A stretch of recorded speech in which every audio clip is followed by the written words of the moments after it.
सांस हैरान है, मन परेशान है, हो रही सी क्यों रुआ सा ये मेरी जान है, क्यों। सुबह उठते ही मेरे बेटे को अदरक वाली चाय चाहिए, और वो भी मेरे हाथ की बनाई हुई।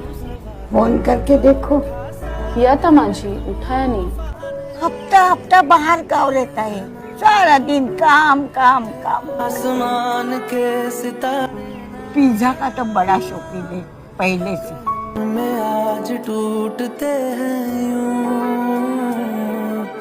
नैना, कभी जो धूप सेकते थे नैना।